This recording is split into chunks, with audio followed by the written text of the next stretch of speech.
Ula Karula Winobi. What?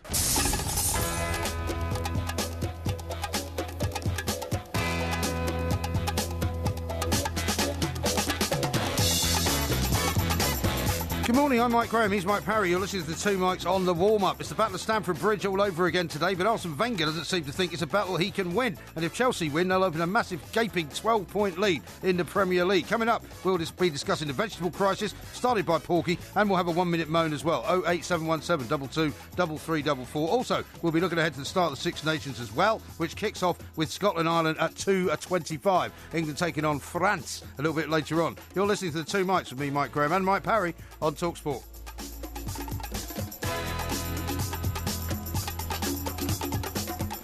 This is TalkSport. We are the two Mikes on the warm-up. There's an awful lot of sport going on this weekend, including, of course, the Super Bowl. And it's time to say a very good morning to Mr. Mike, a Porky, a Parry. Very good morning to Mr. Parry. And a very good morning to you, Mike. There is a lot of sport going on. You're absolutely right. But there's also a bit of skullduggery about. Skullduggery? Well, reports. Whatever do you mean? Well, reports this morning shattering, or maybe shattering, the halo-like image of one of the finest, David Beckham. David Beckham, not Sir David Beckham. Well, this is the very point. I think, you see... You've always been a great supporter of David Beckham. Great supporter of David Beckham. I must say, I've always been a great supporter of David Beckham until now. Why?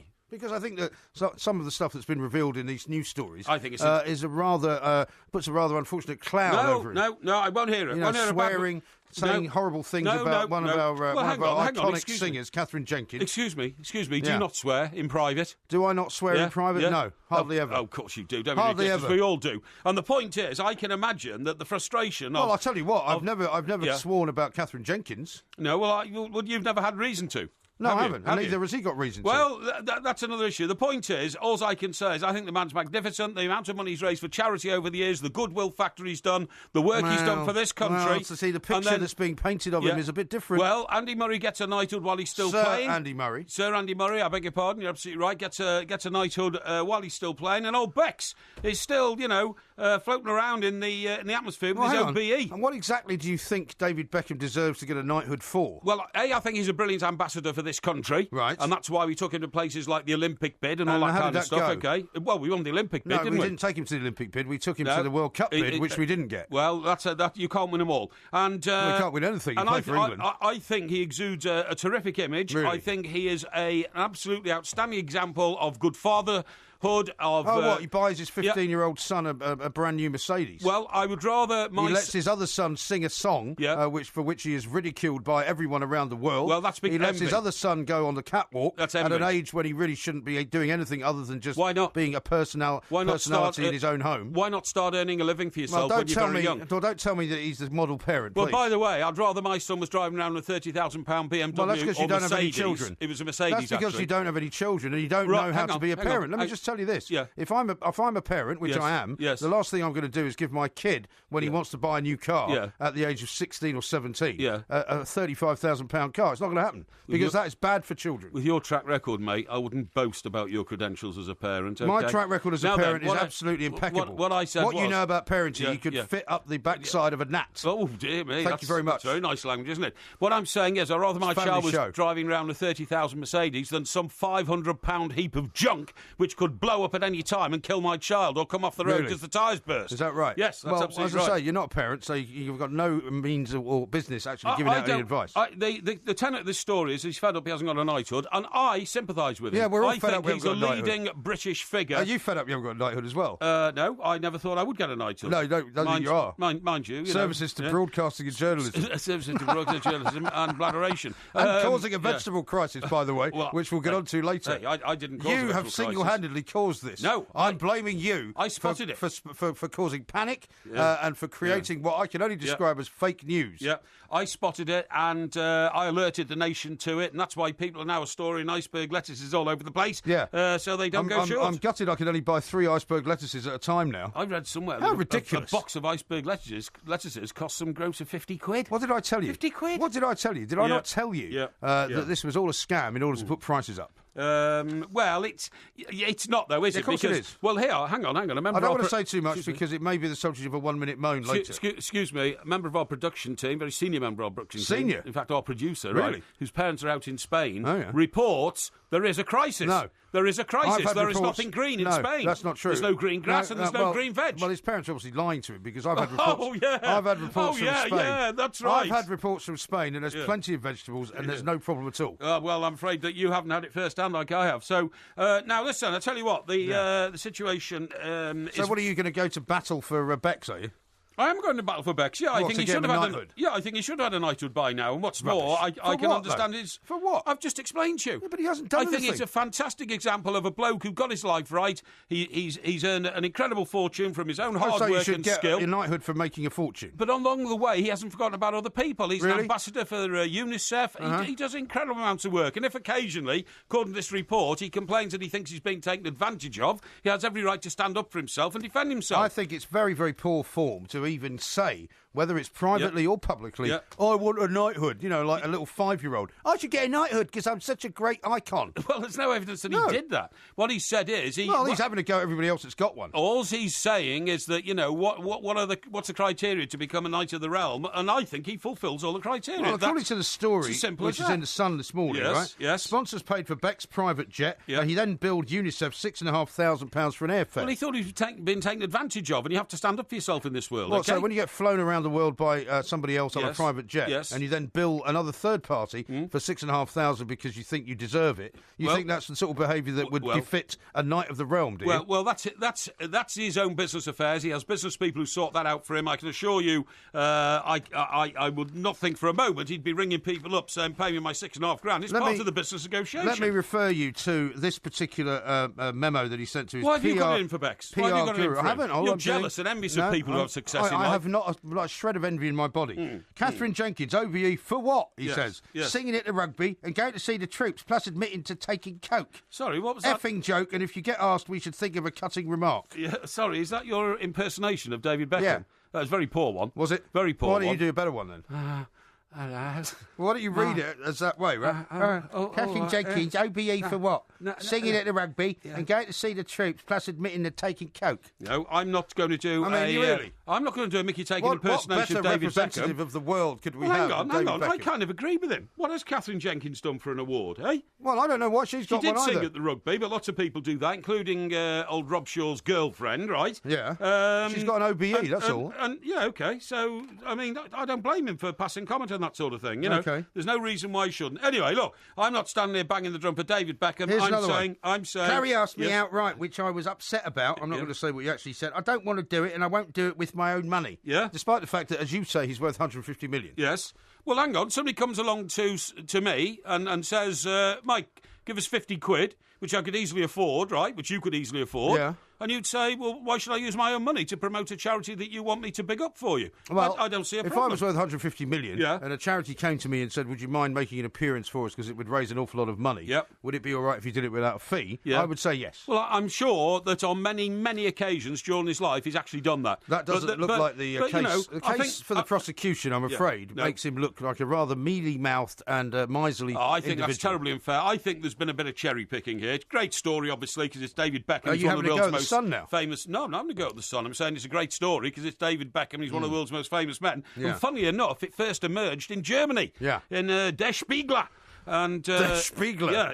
You mean Der Spiegel? Der Spiegel. How about this from Rob, who says MG gets in his hilarious subliminal dig at Porky. I'm a fully functioning male. Are you? That's not what I said. Oh, that's and very Steve nice. says this shows that Beckham's charity work is only done for his benefit. You don't do charity work for self-gain. Listen, you do charity work because it's part of your life when you feel that the cards have fallen nicely for you. But at the same time, you don't give yourself off nothing all the time because you'd be an idiot if you did. Well, don't you realise that to give to charity, you've got to earn quite a bit to be able to do that? No, I think you're barking up the wrong tree here. This one from Kenny, who says Bex has been planning his knighthood for 10 years. He's a disgrace. He's bought every good thing that's said about him. Listen, that's only like a politician, right, who takes out the cigarette packet at Cambridge University when he's a student and writes out When I'm 30, Chancellor of Exchequer, 35, Home Secretary, 40, Prime Minister. Everybody should have a life plan. That's what Michael Heseltine did. What's your life plan? That's what Michael Heseltine did. What's your life plan? Did you write down when you were 7 years old? Yes. I plan to live on my own in 5 different properties with 75 different mirrors with nobody to love me. Is that your plan? No, because that is a ridiculous way to look at life. When I was 11, I knew I was going to be a journalist. When I knew I was going to be a journalist. Really? Then when I was 15, I knew I was going to be a journalist on a national newspaper. How did that go? Exceedingly well. Did it? And when I was 20, I knew I was going to, sort of blow the socks off Fleet Street, which I did. No, you didn't. And when I was 30, I knew that I was probably going to blow the socks off something else. Fortunately, we're talking to a real journalist later on in the show, Peter Conradi, who's Sunday Times foreign editor. Did you ever write anything for the Sunday Times in your time? Conradi. You didn't, did you? Oh, no. You never wrote for a broadsheet. The Times lifted a chapter out of my book. No. Do you know which book it was?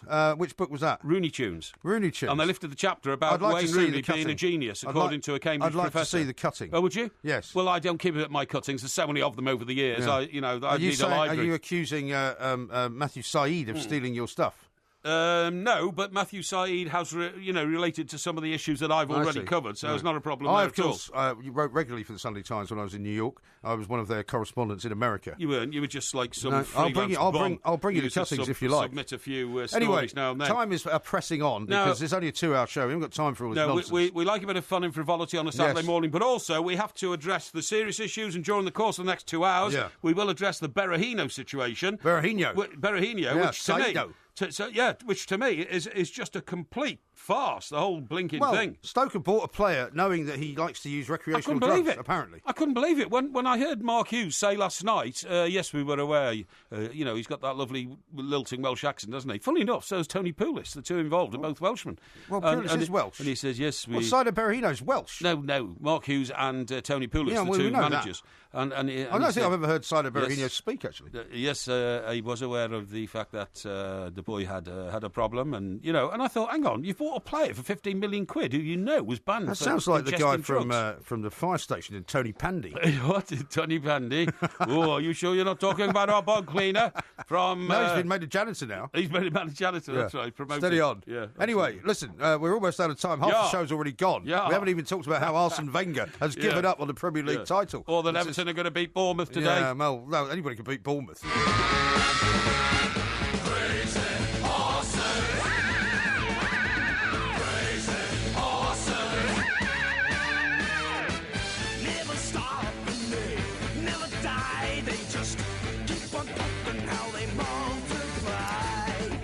This is Talk Sport. We are the two mics. It's the warm-up. Six Nations gets underway. We're going to be asking Porky who's going to be supporting this year because it changes from year to year. Sometimes it's Wales. It certainly does Sometimes it's England. No, it's England. I've always supported England. I don't support Wales. First game Welsh. is 2:25 Scotland v Ireland. Ireland are favourites this year, apparently. Well, but I fancy Eddie Jones is going to kick the ass. What? Pardon? The Irish ass. No, that's not the sort of thing you could say on this show. Why not? Because it's a family show and it's also during the day. Ass is a very inoffensive. Well, no, you can't expression. say it. Well, stop saying it. The point is that that England, I think, are going to be as well prepared as any team has ever been for the Six Nations. I think you're probably right. Black eyes and all. Do you know what I mean? Yes. Now, a lot of people are giving you absolute and utter pelters. Really? Why? For defending Beckham. Why? Here's one from where are we? Mr. Chili Flakes. The only thing the Beckhams care about is brand Beckham. Yes. Even their children are on the bandwagon. Yes. And Sean says, never mind defending Beck. Says Porky been on the Becks already this morning. And on the Becks, and somebody like Carl says, how can you argue that David Beckham doesn't deserve a knighthood when Murray, Farrett, etc. have one? And my answer to him is because he's never won anything for Team GB. Yeah. He's won loads of awards playing for Manchester United. Well, he went off and played in America for LA Galaxy. Yes. He came back and played. He went and played for Inter. Was it Inter Milan? AC Milan, I think he played for. Didn't he? I'll tell you, he played for. He played for Manchester United and Real Madrid. Yeah. So his first two clubs are the two biggest in the world, right? Yeah. And he then successively went to America. Well, he went to LA Galaxy, and then he came back on AC loan. Milan and then PSG. But he upset the people at LA Galaxy because for his own personal agenda, because he wanted to play in the Olympics, if you remember. Yeah. He got very upset with Stuart Pearce. He didn't pick him, right? Because he thought that was outrageous. Yes. He went back for the only sole purpose of getting into the Olympic team to play in Europe for AC Milan, which they didn't particularly, benefit from. And how about this from Darryl? That idiot Parry knows absolutely nothing about parenting or being an ambassador. Really? Which is absolutely true. Or this one from Lely, who says, Porky, you're absolutely right. He's the UK's most famous footballer of all time. He's a great guy, does loads for charity. Give him a gong. So there you go. Okay? Because he played for the best team in the country. Yeah, but my point, say for example, Andy Murray has won things for Team GB. Yes. Mo Farah has won things for Team GB. Yes. Unfortunately for David Beckham, he was captain of England and won absolutely nothing. The England football team in the Olympics is the least representative of any England football team. He didn't play in the Olympics. I know he didn't, but I'm saying just because he didn't doesn't mean anything. But I'm not saying that he should have won something for Team GB in the Olympics. I'm saying he never won anything other than at a personal level, is what my point is. Yeah, but I mean, personal achievement is what Andy Murray did, okay? No, Andy Murray has won things for Team GB. Yes, okay. Andy Murray has won things at the Olympics. Yes, Andy Murray has won things in the Davis Cup. David Beckham wasn't able to win things for Team GB. So he wasn't in the Team GB so he shouldn't get a knighthood, that's the point. Well, Kenny says, Beck's played for best team in the United States. He was a passenger in Milan, Paris and Madrid. The best teams in those countries. That's true. He played for PSG and he was an absolute passenger. It says, was MG's impression of David Beckham, was it David Beckham or was it Bungle? Who's Bungle? Bungle is the rainbow guy. Okay. The rainbow character. Yeah, okay. How about this from Richard? Porky is the vegetable crisis. Yeah, I'm the vegetable crisis. And Daniel says, having met Mike's daughter, he should be proud of his parenting. She's an amazing young lady. I don't think even you could doubt that. Who's that? My daughter. Your daughter's a wonderful lady, wonderful young lady. As are all my sons. As are all your sons. I would accede to that as well. Yeah. By the way, we've got to say happy birthday to somebody today. It's their 50th birthday. Oh, yeah? Yeah, some bloke. What do you mean, some bloke? Well, somebody sent me a tweet about it. Is this your tribute to some bloke? I'm afraid it is. Think you could have remembered who he is? Sorry, yeah. Well, whoever you are, sorry. Well, I can tell you, I can rescue you from this pit of despair that you've dug yourself. Right? Okay, yeah, the message comes from Liverbird. Oh, right. Who says, "Morning, both. Could you please wish my hubby Paul a happy 50th birthday?" Well, there you go, Thank Paul. you. Very happy 50th birthday, mate. And I'm saying that in the assumption that you are a cop-eyed. But never mind, we can cross over the barrier. She doesn't say, well, Liverbird you would expect to be a Liverpool fan. Exactly. But happy birthday. Now, let's talk about Arsene Wenger, because I want you to hear a little bit about what Arsene Wenger has been saying over the last couple of days, because a massive game coming up today, 12:30 kickoff, Chelsea versus Arsenal. If Chelsea win it, they will be 12 points ahead. Well, for a time. Of their nearest rival. Yes. Okay, let's have a listen whether Arsene Wenger thinks it's a battle for the title. Okay. I don't know, but I believe the most important is that we turn up with a positive performance. We have shown that we can beat Chelsea in the first game, so let's turn up with the same quality and show a straight response, because what is at stake here is how well we respond in a united way and a very determined way, and get there and play our game. What is important here, what is at stake, is how we play, how we turn up, how positive we are. Not what is at stake is the Premier League title. Has he given up? I have to say, when you raised that with me last night, I went back and listened to it. It does illustrate a sort of distinct lack of ambition, doesn't it? Yeah. Well, he does. I mean, because you would have thought what he would say is, Chelsea are playing very well this season, but there's still a long way to go. Yep. What is at stake here is our challenge for the Premier League title. Yeah, he doesn't say that. I totally agree. Can I tell you, because this is my prediction for this game, the outstanding player in that game today will be Theo Walcott, without a shadow of a doubt. Well, you say that, but I mean, Theo Walcott has had a bit of a checkered season so far. Well, a hat-trick in his last appearance but one. No, the last appearance he missed a very, very good opportunity to score against Watford. Well, all players miss goals, but when you the opportunity to score three. Yeah, but I know that you're a great supporter of Theo Walcott, and that's fine. Yes. But the trouble is he does tend to score goals in games that don't matter that much. This game matters. Excuse me, it matters when you're scoring a hat-trick in the Premier League and you're securing 3 points for your team. Because Tony Cascarino, for example... Put that in your pipe and smoke it, pal. Tony Cascarino, who knows an awful lot more about football than you and I put together, right, having played at the very top level, said that they should who are we talking about here? Tony Cascarino, the guy that works on the Sports Breakfast. Yeah. Played at the very top level. Of course he did. Oh, sorry. He's an international player. Yes. Played for Chelsea. Yes. Played for Marseille. Yes. And played for a whole bunch of other teams in between. But that's before anybody discovered he actually couldn't play football. Sorry, Cass, I'm only having a laugh, I'll tell you what, if you want to take on Tony Cascarino, I'll get you a box to stand on that you can punch your lights out. Yeah. By the way, have you noticed that he and Georgie Bingham have been followed around by a camera crew? Yes, I have, yes. What are they filming? Some kind of documentary about the odd couple? I don't know, but I wouldn't waste much film on profiles of Cass. Very harsh. Concentrate on Georgie. That's very harsh. Anyway, the point is, he said they should actually leave out Mesut Ozil in this game because he's not a big game player. I totally agree with that. And I have to say to you that I think Theo Walcott is in the same category. Not a big game player. No, rubbish. That's utter rubbish. Theo Walcott is a special player and used properly will be an invaluable asset. Our colleague Neil Ashton, who is I think he's chief soccer writer now on The Sun. He certainly is. He and I have very different views on it, so I sent Neil a bit of a stinger last week saying, Theo Walcott, stick that in your pipe and smoke it. Martin says this, Porky's still bitter over not getting an invite to Piers Morgan's party. That's why he's defending Beckham. Not at all. Last vestige of a scoundrel. No, that doesn't bother me whatsoever. Do you think I would really, really get upset about not being invited to some party where a load of, what shall we say, the paraphernalia of the showbiz world hanging round drinking pink gin? Do you think I really want to mix in those sort of circles? Pink gin? Yeah, I don't think it is something out of Calcutta in the 1940s. I don't think so, mate. Honestly, I really don't. Listen, I'll tell you something. There's no time for that. What? We're out of time. Oh. Look at the time.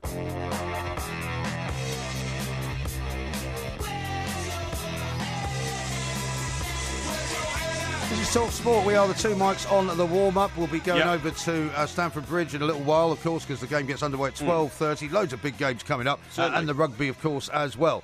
Here's one from, who's this? Kirk. He says, an X-rated exhibition in Hull. No doubt that Picasso will be taking a trip up there. And then he does a hashtag, which I can't read out. No. Tarek says, you're keeping me sane as I decorate my hallway. Yes. And Andrew says, how about this? I want your opinion on this one. Morning, boys. What do you think of the low ticket allocation Lincoln City have been given against Burnley? A rubbish 3,200 when we took 5,000 to Ipswich. That seems a bit parsimonious. Is there a rule about Premier League teams? Because there's a 5% rule for away fans. Is that and all right? that kind of stuff. Well, in the FA Cup. I don't know. That's what I don't know whether it applies in the FA Cup or not. Well, that doesn't seem right, does it? Well, surely Lincoln, who have got a fantastic FA Cup pedigree now, should be allowed to take 5,000 fans. Usually, when you make representation to the bigger clubs, they normally send you more. But I mean, I would assume that what Burnley have done is they've looked at the average gate at Lincoln, doubled it, and then said have that many, and probably Lincoln have said we want more. Yeah, so I'm sure they'll resolve it. Let's hope they resolve it. It's a big day. How about this from Jane? Yeah. Who says, I completely agree with you, MG. Beckham's all about himself, never won anything for GB, not worthy of a gong. Hashtag Porky is a plank. Well, I'm not a plank and I'm not hearing it. Listen, do you know, I've seen a report from one of my science journals. One of your science journals? Yeah. Really? Do you know that scientists have done this ridiculous investigation into the effect that camping does for you? And it says everybody in their life should go out and do a bit of camping every year. I hate camping. I hate camping. Have you ever been canvas. Camping? You've never been camping? I have. When? The school camp in Abersock. I've told you about it. Yeah. The school camp? Yeah, the King's School Chester School Camp in Abersock. When they set up all these tents in a field, Was it like a one-man tent situation? No, it was bell tents. They were, it was like 6 in a tent. Oh, God. Or something like that. I imagine anything worse. No, I can't either. It was awful. What do you mean, a tent with you and 6 other people from the school? And the most revolting thing about it was that you were advised that if you needed a leak in the night, you had to go out the tent and urinate on the grass behind the tent. It's a family show. I know. It's absolutely disgraceful. Thanks anyway. My most terrifying night in a tent was in Arizona. Yes. I was sleeping in the desert, right? This was also a school trip. We went on a camping trip across America. Yeah. And we were in this campsite. You get a tarantula in you. Well, no, but what was worse than that, the ranger came around in his huge Jeep. The ranger? The ranger. And stopped at every tent and said, by the way, guys, there's a rattlesnake on the loose. Oh, crikey, that's nice. And he said, so you might just want to be aware. He said, so if you're walking up, because there was a sort of a block up at the top where you could get a shower and stuff. I see, yeah. He says, do not veer off the path. Right. Because you might get bitten by a rattlesnake, and of course that would be deadly. Yeah. And we don't have any way of stopping you from dying. So there's no antidote? There's no antidote. No, I see. And so I sat up all night in this tent because it was one of those sort of 2-men tents. Right? I see, yeah. And it had a zip coming down and 2 zips coming across. Yes. But right in the middle was a hole. Right. Just big enough for a rattlesnake to come through. Good God. So I sat there all night staring at this hole to make sure the rattlesnake didn't come in. My God, and terrifying. I was holding a shoe in my because I thought... What, ready to whack the rattlesnake 15, when its head appeared in the hole? Yeah, if the rattlesnake's head comes through, I was going to whack it with my shoe. Well, that's a very strange sort of behaviour for a school. Well, But most people would have thought it very exciting. So that what, the you've just gone to sleep? Well, I'd have gone to sleep, yeah, of course I would. I leave your hands You'd have been too busy God. thumbing a lift to the nearest liquor store, probably, at the age of 15. You leave your fate in the hands of God. Make sure you can get your 6-pack. It says, I'll ignore that nonsense. It says, a study indicated that even as little as a few days in a tent could shift the average person's body clock back by 2.5 hours. The modern urban lifestyle, with its prolonged exposure to artificial light, is thought to have pushed this clock forward by 2 hours. So not only do they want you to go and spend a bit of time in a tent, they want you to actually go out the tent and lie in the field and stare at the stars. Well, I mean, the closest thing a lot of people come to camping is when they go to places like Glastonbury for the weekend. That's right. That sort of filthy, disgraceful state they get themselves into, covered in mud, completely soaking wet. That's the problem with being in camping anywhere in this country. Is that you never get dry. Exactly. Everything's wet. Put down the wet sheet. Isn't the wet sheet the first thing you put down? But anyway, they did a bit what you did. It says the guy who wrote this, Professor Wright, Professor Wrong. That's it, sent 4 young men and 5 young women camping in the Rocky Mountains, Rocky Raccoon. Yeah, no singing, please. There's no time. They went for 6 days in December to see if the cycle could be reset. The participants were allowed to sleep in their tents whenever they liked, but they were encouraged to sleep outside of the tents. Right. But, I mean, if these rattlesnakes are around all over the place... Have you ever slept outside? No. I mean, not by accident. Well, I don't mean like falling asleep on a park bench on your way home. No. It wasn't a park bench. What happened was I had a friend in Ogbourne St Andrew. See, already I don't believe the story. No. A friend called in Ogbourne St Andrew, which is... What do you mean, Alan Rees? Yes, I do. I mean, Rees, yeah. And we were in his house and we were late one and we'd had dinner. We came back, had a few bottles and then decided to go for a walk across the Downs. Oh, yeah. Marlborough. The Pusey Vale, isn't it? Well, no, it's not actually. Pusey Vale's nearby and it's very beautiful. But we just went on the Downs. Downs. Where the crop circles are. Yeah, that's right. Exactly. It's exactly where the crop circles are. So we decided to go on the Downs for a sort of middle of the night walk. It's about 2:00 in the morning. Yeah. And the reason was that apparently without the glare of streetlights and all that, you can see stars you never see in the city and all this kind of stuff. I see that every weekend. Yeah, exactly. In fact, last night I saw something. Did you? Yeah. So anyway, we had to go to one particular point and lie down and stare up at the sky. And of course, inevitably, what happened was... I wasn't smoking anything funny. No, we didn't need to, man. Just after 6 bottles of brandy, and after, of course, we got completely lost. But then decided we'd lie down anyway and stare at the stars. Okay. And I woke up to this sound. Some horses galloping towards me. We were on the gallops of a well-known local. Well, there's quite a few horses around there. Well, I tell you, it was stables. It's not far from Newbury, is it? That's right. Oh no, it's not Newbury. It is. I said it's not far from Newbury. Well, it's quite away from Newbury, to be honest. It's I great. used to live there. It's great horse racing territory, and it's Manton. Manton is the one that Manton? You know that very rich millionaire guy that once ran off with Jerry Hall. What was his name? Brian Ferry. No, Brian Mick Jagger. No. Mick Jagger was upset when she went to see him. He was a racing Sangster. Yeah. Robert Sangster, who lived in the Isle of Man but had all these studs all over the place. It was his place, right. And these horses would have crushed me to death had I not sort of woken in time, heard the drumbeat of hooves coming towards me. So you've been there all night? I've been there all night. I mean, I'd literally passed out in bladderation. It was a shocking state of affairs. What a terrible admission to have to make. Yeah.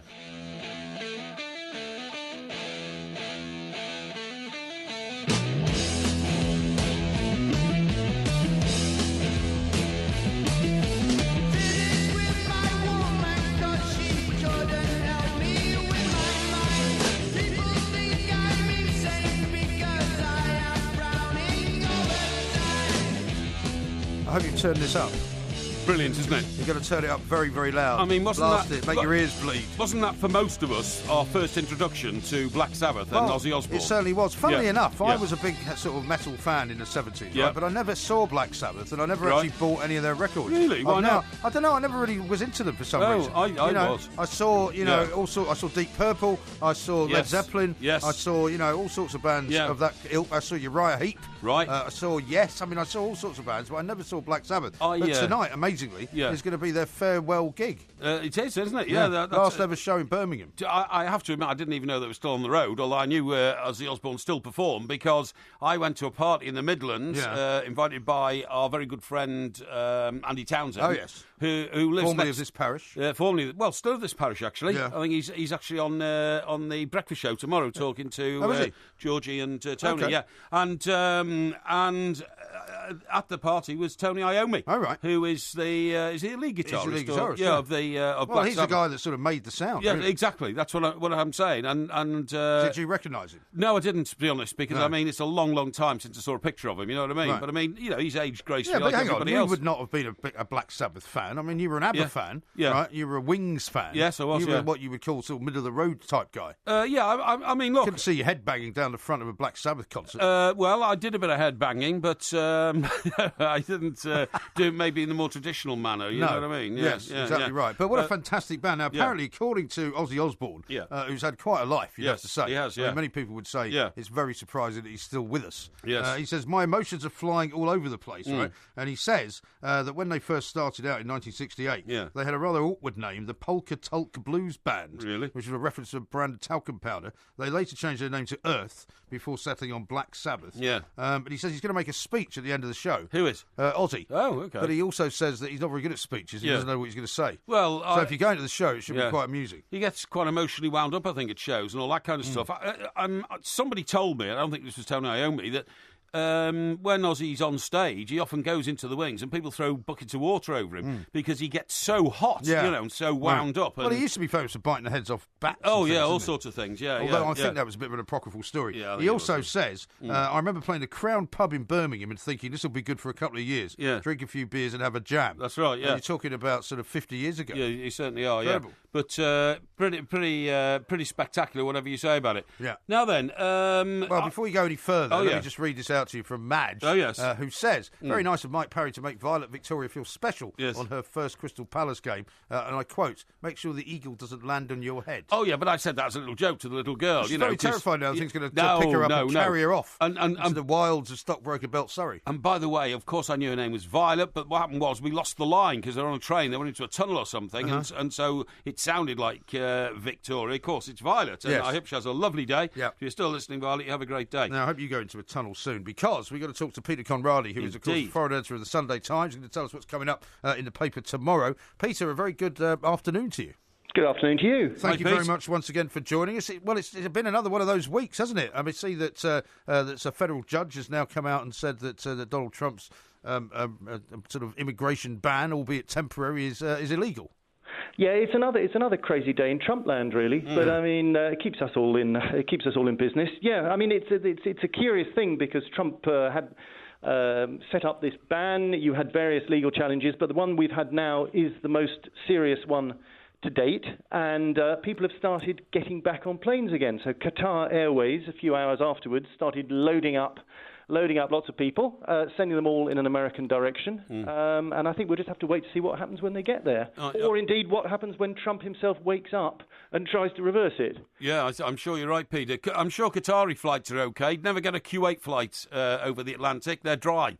They don't have alcohol in, which is a real problem. Well, but anyway, that's not a problem for everybody. They'll be when they arrive anyway, then, won't they? Well, absolutely right. Now, Peter, that's a huge political story which you're dealing with there. But the story of the weekend has to be one that I myself discovered 2 weeks ago, and that is the vegetable shortage across Europe. Are we all going to starve to death? Well, as one of my colleagues said, and excuse me if I steal her line, the lettuce shortage, it's just the tip of the iceberg. See, the great thing about you guys on the Sunday papers is you have time to think those up. I was told that joke on Wednesday. You don't have published it yet. Yeah, I always wonder what we do for the other 6 days of the week. Shocking. But is this a real crisis? Because old MG here thinks that grocers in Spain are withholding food so the price rockets. I was going to make a joke about Rocket, but no. Yeah, exactly. No, see, that one we haven't heard. Yeah. I don't think I've got any more vegetable jokes, actually. No, you don't need it's a serious problem. I don't know. I'm not an expert on vegetables, actually. Yeah. As long as people aren't starving in Britain, that's fine. Well, see, I was thinking on my way to work today, if I was still working in the newspaper business, I'd be sending photographers around Europe to try and find out whether or not there were small sheds for sale in Spain, whether there was spinach available in Romania, romaine lettuce maybe, whether there was anything in Portugal that we should be getting our hands on. Because I just don't believe that there is a shortage everywhere, apart from in supermarkets in the southeast of England. Or any sprouts in Brussels. Very good. Sprouts in Brussels. We can do this all day. We love it. Now, Peter, we could get from here to the Super Bowl, couldn't we? Well, I was about to say we've got to talk about Super Bowl because Super Bowl is so big for you that it transcends the sports pages and jumps into your news pages, does it not? It does indeed, because I mean this is again, nothing that goes on these days doesn't have a link with Trump, and so it'll be. I mean, part of it is the action on the pitch, where there's a lot of controversy around their star quarterback, whose name escapes me. What's his name? Tom Brady. Tom Brady, yeah. Because he was spotted with a "Make America Great" cap again during the beginning of the campaign in 2015. There's been lots of controversy. Did he vote for Trump? Yeah. Didn't he vote for Trump? Yeah. So we've got all that going on, and his supermodel wife, Gisele Bündchen, very glamorous Gisele from Brazil, denying that he ever voted. So all that kind of stuff is swirling around. Plus, if that wasn't enough, we've got Lady Gaga during the interval, who is no fan of Trump herself. Yeah. And is there an expectation that she might make a sort of little unannounced statement or something? Well, there's been all sorts of speculation that she will. She's come out with something slightly banal, saying, which could be read both ways, saying, "Oh, I'll only talk about what I believe in." Obviously, the organisers don't want her to stir stuff up because a lot of their a lot of the fans of the Super Bowl are actually rather keen on Trump. Yes. So it's one of these things where the nation is completely divided down the middle. But I think it adds an extra. It's a frisson of excitement. What I always find with these things, Pete, is that it's all very well for a Hollywood lovey to stand up at an arts festival where she knows she's going to be greeted with, cheering if you talk about Donald Trump. It's a different thing, as you quite rightly say, to do it in an arena where you're not sure how you're going to be, what the response is going to be.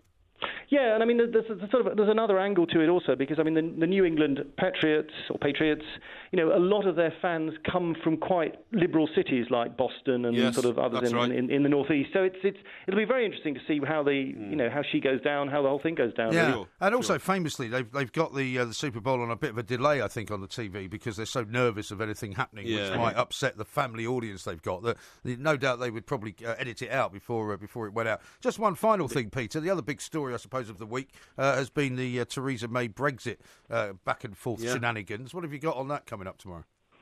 Yeah, it's not an awful lot. It's not been that exciting, I don't think. I mean, the summit. She was down in Malta for the summit. As ever, she was only allowed for the first half, and before they got on to talk about other stuff. I think one of the best bits was when someone asked Juncker, the famously hard-drinking president of the European Commission, who was the biggest threat to the European Union. Was it Putin or was it Trump? And he turned around and said, "Me." Yeah. Well, he's probably...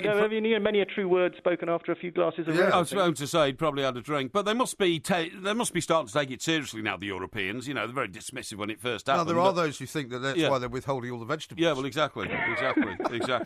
Now, that's something we must investigate. Brexit, Schmexit. Right, indeed. Great. Thank you very much. Thanks, Pete. Peter Conradi there, foreign editor of the Sunday Times. A big fan of the Super Bowl. Big fan of ours, actually, as well. Absolutely. And now I've got loads and loads of tweets to read out. Yeah. Here's one from a G. Shaw, who says, "Did Porky just say he was into Black Sabbath?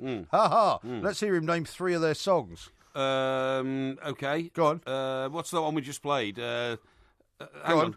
Yes, I know the first line to it, don't I? Had to finish with my woman because she couldn't do my mind or something. Do my mind. What's the name of it? That was called Terminator or something, wasn't it? Paranoid. Paranoid, that's it.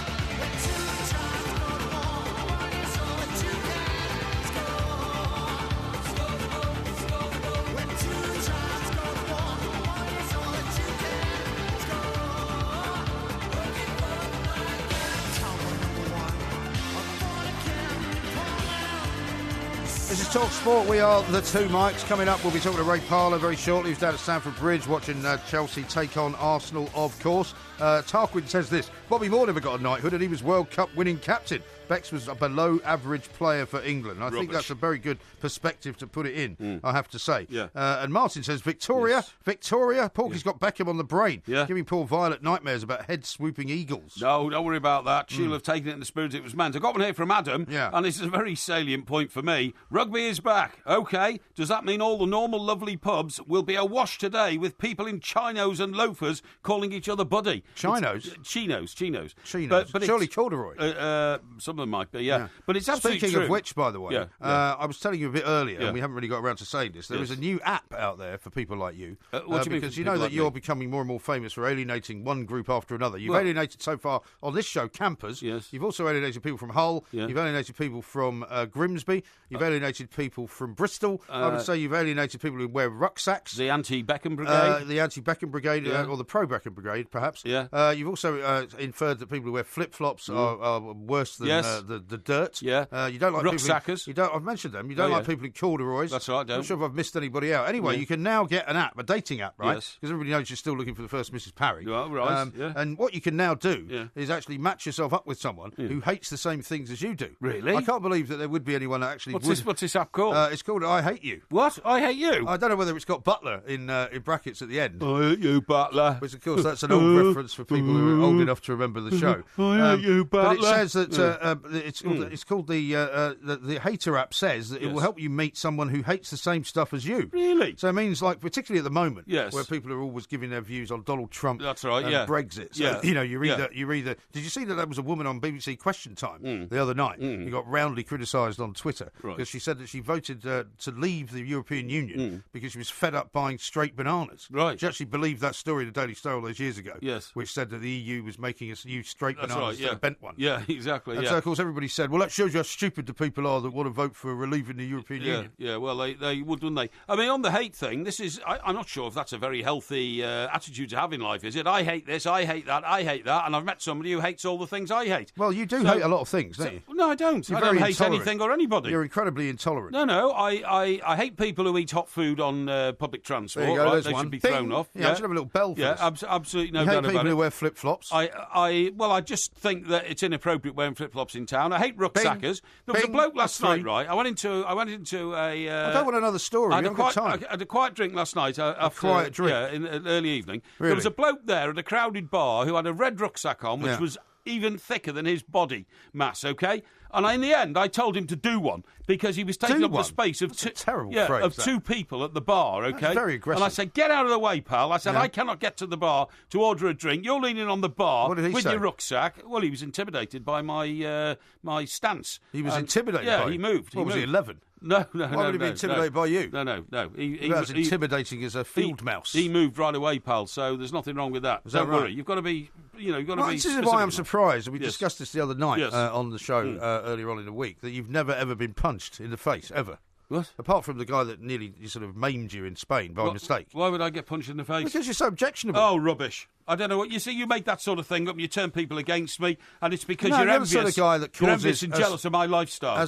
Why would I be envious and jealous of your loner lifestyle? Because you are, and you haven't been for years. You haven't got any friends. You don't have anybody to go for a drink with. Rubbish. Even Ray Parlour knows that you're a pathetic individual. What? Ray, a very good afternoon to you, mate. How you doing, the two Mikes? Yeah. You got a point, Mike, to be fair. I mean, to be honest, Ray, how many times have you been in a bar with Porky where you've had to sort of, try and settle the argument that he's caused? Well, I've been on the back of a plane with him, and he locked someone in the toilet once.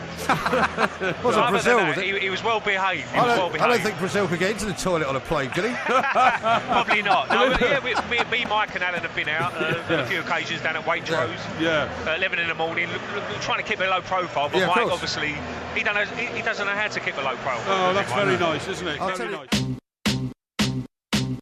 Got a little tweet here from Mark, yes. who posted a picture of him with me and with you at one of the live shows. I think it might have been the one at Dingwalls, right? He says, guys, can I get a shout out as I'm 46? At 46, I'm taking on my first 10K run for Cancer Research. Okay. Cancer Research UK. What's the chap's name? Which is taking place in London tomorrow. His name is Mark. Mark, very good luck, mate. As a veteran of 10K runs, well, actually half marathons, which is a bit longer. You're a veteran of a half marathon. How so? What do you mean? How are you a veteran of half marathons? Great North Run, mate. You walked it. I've got my medal to prove I did it. You walked around the course. Can I tell you something? Did you or did you not walk around the course? These people who go off like a steam train, after 6 miles, are lying flat on their back, gasping for breath, while I'm strolling past. What position did you come? I was about, I think it was about 16,842 or something.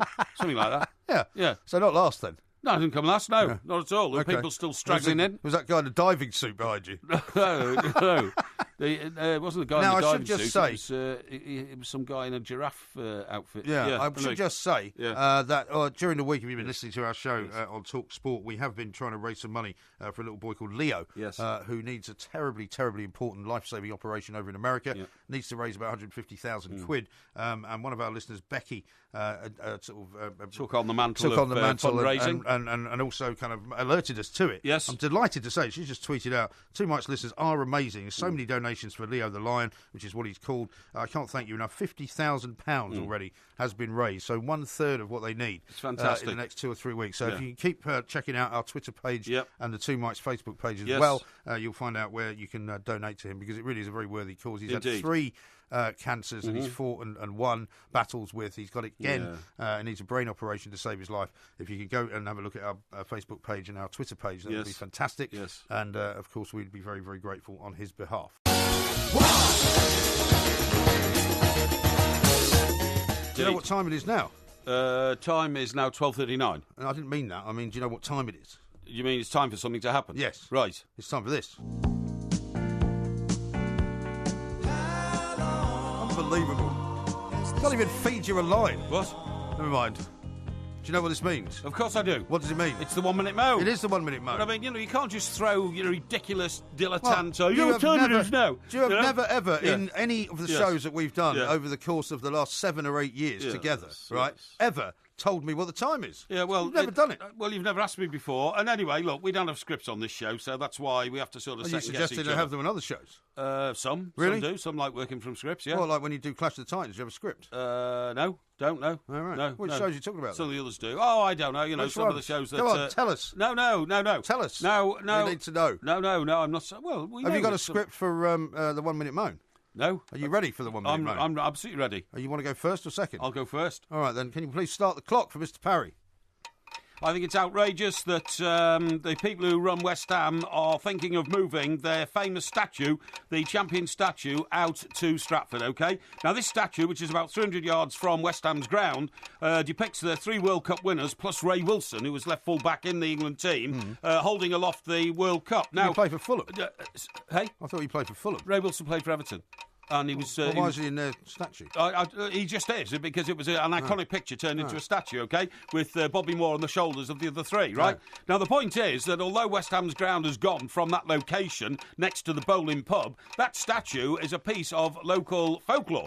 And the idea that you're taking it to the new ground is ridiculous. So I want you, true West Ham fans, you know, the salt-of-the-earth cockneys from the East End of London, you know what I mean? Like, you know, I'm talking about Alf Garnett and all his mates, you know what I mean? To start a campaign to retain that trophy where it is now, because if you take it away and put it in the new stadium out in Stratford, it's completely misplaced. Well, congratulations for finishing it on time, first of all. I don't think that's going to help you, though, because they're obviously moving it in order to make room for some development, which is going to go on there. No. And they can't leave it there. It belongs where West Ham play football, surely. No, it doesn't. It belongs where those 3 great players played their football, which was at the old bowling ground, and it should not be moved anywhere else. Right, OK. Yeah. What's going to happen now? We're going to have a 1 minute moan, and you're going to do it, and I'm going to give you a countdown to your 1 minute. 3, 2, 1. My 1 minute moan, as you might not be surprised to know, is all about this ridiculous vegetable crisis, right? About 4 weeks ago, you came on air and said, oh, they're running out of spinach, you know, in Spain because they've had a lot of flooding. Well, first of all, they're not running out of spinach in Spain. In Spain, there is loads of spinach. No, it's in not. Parts of this country, there are loads of vegetables. I went online last night, and Waitrose were quite happy to sell me as much spinach as I could buy. They were also willing to sell me as many courgettes as I wanted to buy, and they were quite willing to sell as much romaine lettuce, iceberg lettuce, any kind of other lettuce you might want, just because somebody in the Daily Mail has decided there is now a nationwide crisis. You sure just they can because deliver? Some of the big supermarkets have decided to withhold some vegetables in order so that they can charge more for them. It is a complete and utter load of old cobblers. It is a scam, and anyone who is bulk buying vegetables, in my view, is a complete and utter idiot. The idea that there is a black market in courgettes in this country tells you all you need to know about some of the planks that live here. That's it. And that's it, is it? Yeah. Well...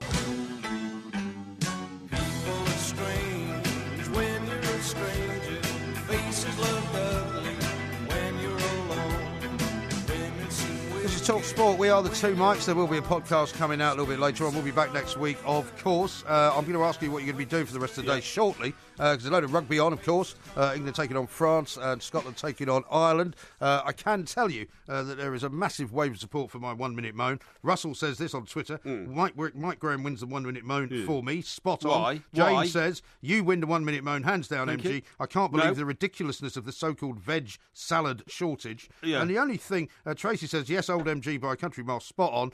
The only guy who's got anything to say about what you had is Ross, who said maybe Porky should get extra marks for his ludicrous Cockney accent. What do you mean, ludicrous Cockney accent? Well, I'm telling you. I'm telling you. That's a very important issue to the people of East London and to West Ham fans. By the way, is Brendan Rodgers going to break any more records this weekend? Because, of course, every day now, every time they play, he's broken another record. Well, he'll probably claim that, it's 127 years since anybody did anything like this, anywhere in Scotland, including Rob Roy. Well, next it will be anywhere in Europe. Yeah, it will be. absolutely. OU's also got a game today against Blackburn, I believe. Yeah, he's done all right lately, now, what about this from Linda? Spot on about the veg crisis, Mike. We should all try to live without 3 iceberg lettuces this weekend. Yeah. Or indeed any. What I find so corrupt about this competition is that it was me who raised the vegetable shortage 2 weeks ago, here on Talk Sport.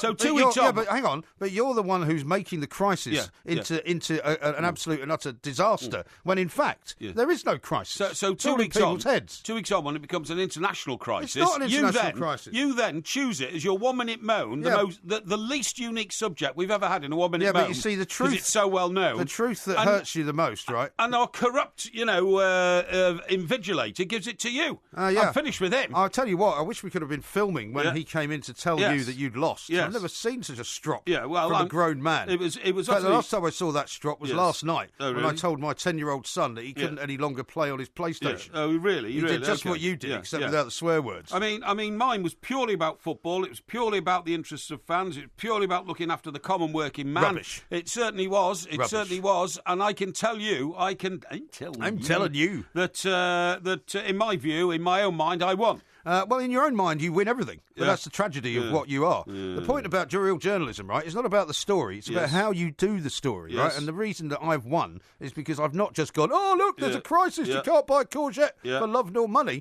I've actually correctly pointed out that there is no crisis.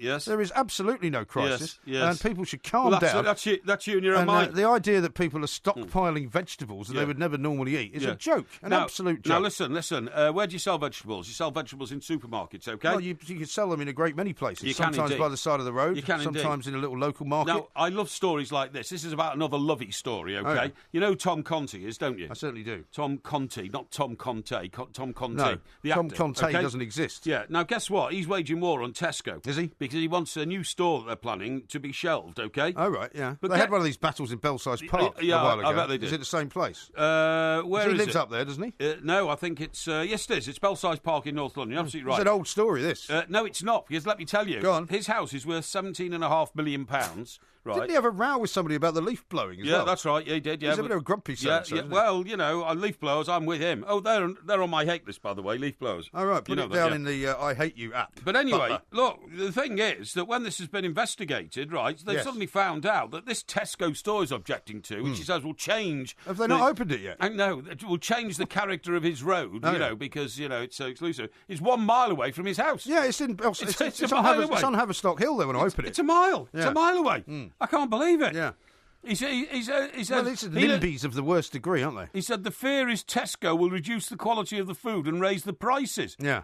The Shirley Valentine Star is leading a crusade to stop the supermarket giant converting a Budgeons into a Tesco. I know exactly where that is, right? And I can tell you, because I used to live there, that it will make not a jot of difference to the landscape. Right. Because Budgeons is hardly a particularly nice shop, if you know what I mean. Yes. Nothing against Budgeons. Exactly. Tesco's much better than Budgeons. But, they're much of a muchness. Budgeons is really seen as a sort of second-rate, grubby that's a bit harsh. Sort of frontage. Yes. Obviously a very correct business. But the idea that suddenly the prices will go up. I mean, Belsize Park is a very twee part of the world. People like Chris Martin from Coldplay live down the road, right? Yeah. Park Hill Road. Yeah. And what I can tell you there is that there will be plenty of small vegetable shops where they will think nothing of charging you, something like £55 for a courgette, for a kilo of purple carrots. I know, you're absolutely right. You know what I mean? But the thing is, he's gone completely over the top on this one because he must think he's a very important person. He started issuing posters with his own face on it, and he's invented the slogan,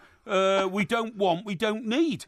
I mean, he's gone completely mad. Yeah, I know. In my view. Incredible. Absolutely incredible. We don't want, we don't need. Do you know what I got last night? I got a load of abuse because I happened to watch Barry Gibb being interviewed by Piers Morgan on True Life Stories. Oh, yes, yeah. Which was terrific, right? Yes. Barry Gibb, what a character. Yes. And what an amazing life he's had, right? Indeed. And because I happened to praise it and say it was one of the greatest shows I'd ever seen in terms of an interview, all the kind of We Hate Piers Morgan crowd lumped on, right? Because he was against the Woman March and all that. That's right. And he all started attacking me for being a friend of Piers Morgan. Yeah. So I'm afraid I had to give them a bit of a going over. Well, you should be attacked for things that are objectionable, but I don't think Piers is. Now then... he thinks you are, though. No, he doesn't. He does. That's why I didn't invite you to his wedding. Now, the only last week, right, old Tom Conti was involved in another protest. Going on about him? Yeah, no, he's involved in another protest. Leave him alone. Protest, because, but actually, I share his sympathies for the other one. The other one was the plan to axe weekly rubbish collections.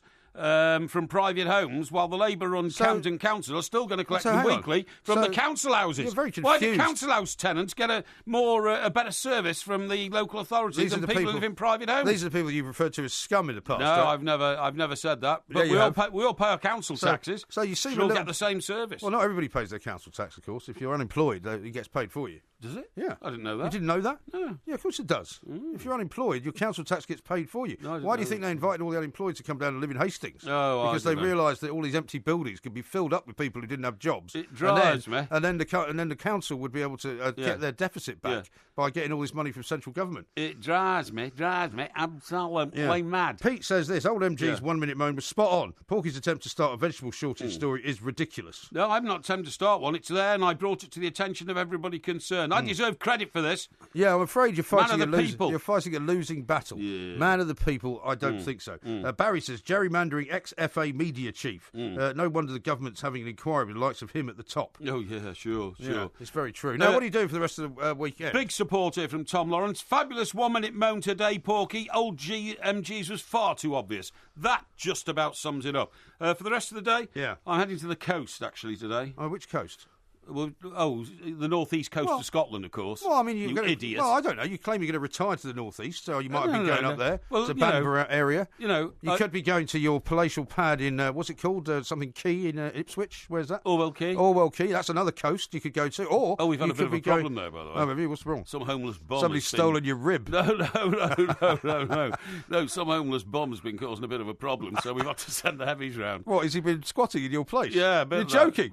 That's fantastic. In the stairwell. Yeah, he's been. Oh, he hasn't actually got into the house. No, it's a block of flats, but there's a stairwell, obviously, and somebody gave him the code for the door. Really? So he got in there, and. What you mean? You've got some bleeding art liberal living there? No, well, somebody locally, and somehow he taped the number, and anyway, he was found sleeping there. So we hired a security company. What, to remove him? Yes. Man of the people. Yes. You've got an empty place there. I haven't. No, I haven't. They're both occupied. Both? Oh, you got two places? Yeah. So you've got two flats in this place? Oh, yeah. Well, I mean... Unbelievable. I've had them for a long time. Who's living in them?